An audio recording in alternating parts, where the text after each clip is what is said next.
noise around us feels louder than ever. Everywhere a pull to take sides, to draw lines. Yet, beneath the noise, a longing endures, to live in peace, to belong, to find meaning. So what do we do? Withdraw? Resist? Choose a side? Or could another way exist?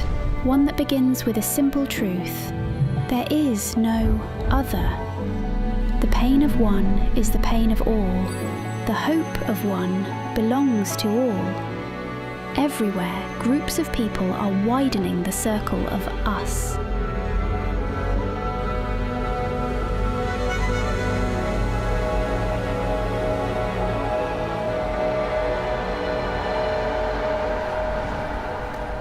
You can't know what to do unless you know what story you're a part of. And the insight we have from Baha'u'llah is that we are part of the story of the maturation of humanity. A new story is taking shape, quietly, patiently, together.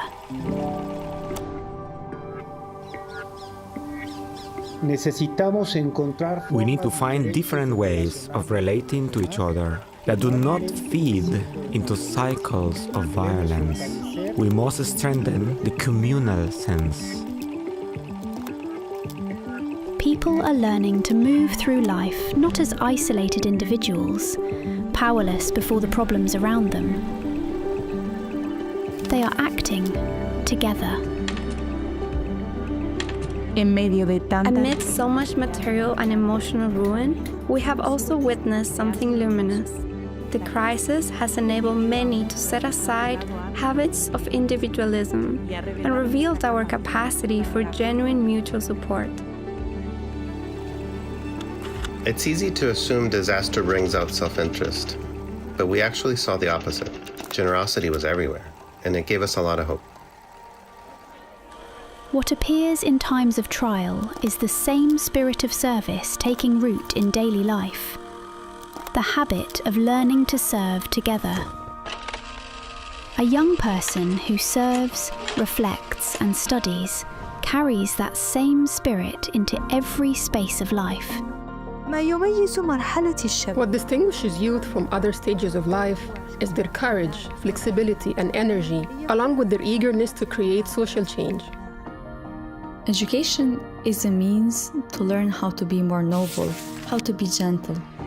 It teaches us to be practitioners of peace, through knowledge, through empathy, through trust.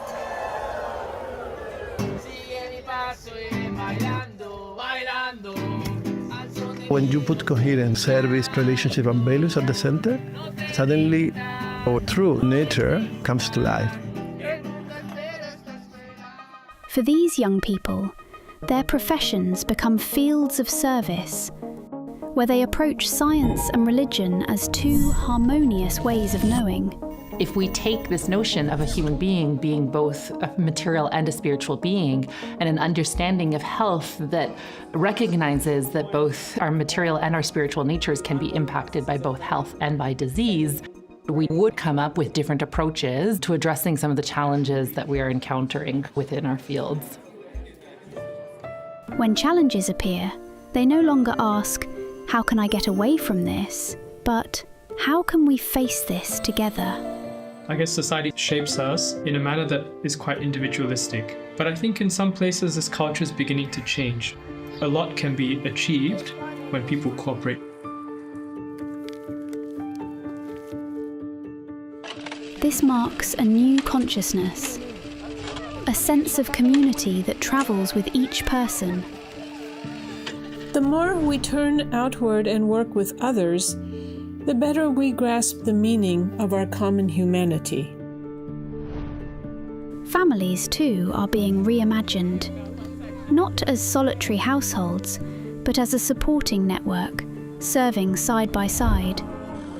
They make decisions together and support one another equally. But these patterns also influence service beyond the home. It's very inspiring for the neighbors when they just observe the father not just bringing money or providing the means, but he's himself engaging in teaching morals to his children together with his wife. When there is unity in our family, we can form a community. And when there is unity and love in the community, only then can its light spread throughout the world. What takes shape is more than cooperation.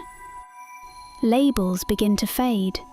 What matters is the shared longing to build a better world. When we speak about identity, what comes to mind is our ethnicity, nationality, religion, or gender. But what we are beginning to understand is that we possess an inherently noble identity that transcends these limitations. At the core of today's divisions is a crisis of identity. The Bahá'í teachings offer another way, a spiritual identity that sees humanity as one family. To foster unity, the very notion of leadership itself is being reconceptualized as a sacred trust, an act of humble service. We often think of competition as necessary for progress, but does it inspire us to help others prosper alongside us?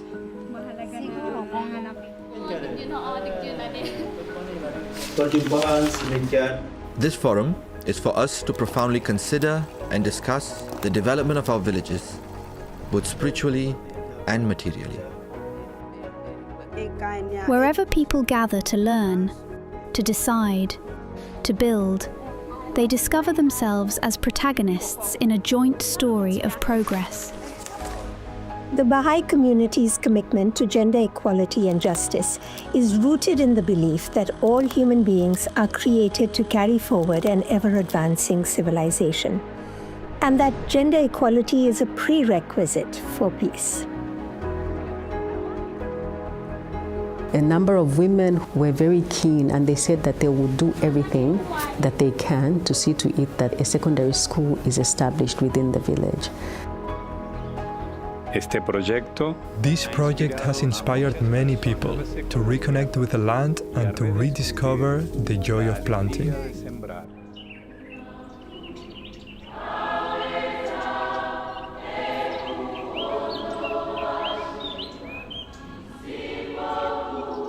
Render our souls joyous and happy through thy glad tidings, O Lord.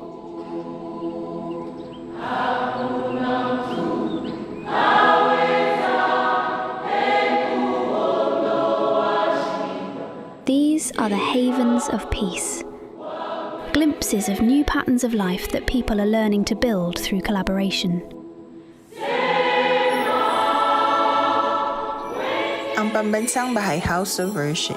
The National Baha'i House of Worship will serve as a beacon of hope for the community, inviting everyone to gather, to pray, and to live in unity. Arts festivals have reinforced people's belief in generosity of friends and strangers alike. Art has great power to create connections among people. The atmosphere at the House of Worship fills you with hope. Building these havens will take the efforts of many generations. This generational effort finds its most poignant expression in the land of the Baha'i faith's birth. The process has been happening for 150 years. It's only with the emergence of the full picture that we can look back and say they were building these communities, they were creating the environment in which women could be more effective, in which children's education was at the centre of the community, central concern of the community, in which these ideas of collaboration and consultative decision-making were central.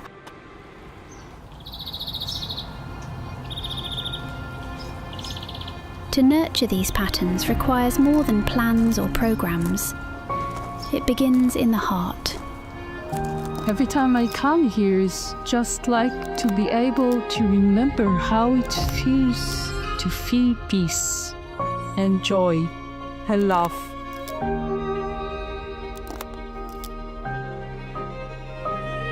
When we look upon others and see no stranger, when our hearts kindle with kindness for all who cross our path, something shifts. If there is joy, there is also hope. Hope helps you find joy. This is the beauty of this place, the diversity of people coming together to bring people together for peace.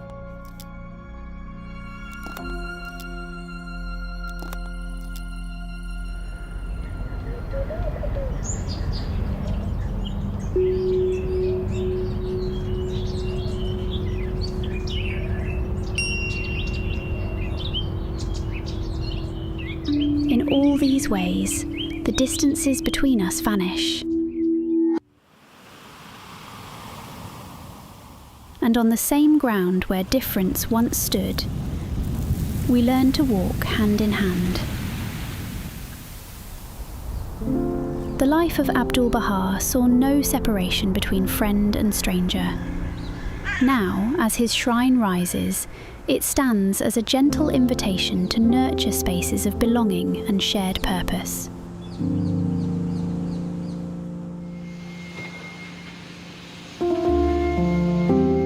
We have Jews, we have Arab Muslim, we have Arab Christian, we have Druze, and all have come under the same roof and working harmoniously and creating an environment that not only empowering themselves in the relationship, and it has created a unified vision, which is the shrine itself.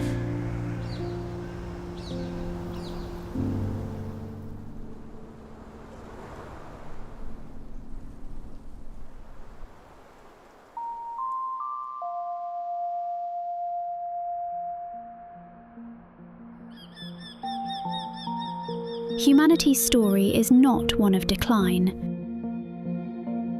but of awakening,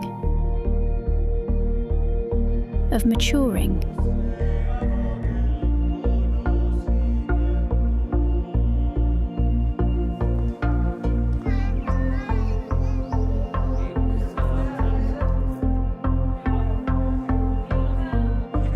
Through every act of service, every gesture of understanding, the oneness of humankind comes more clearly into view. Quietly, patiently, together.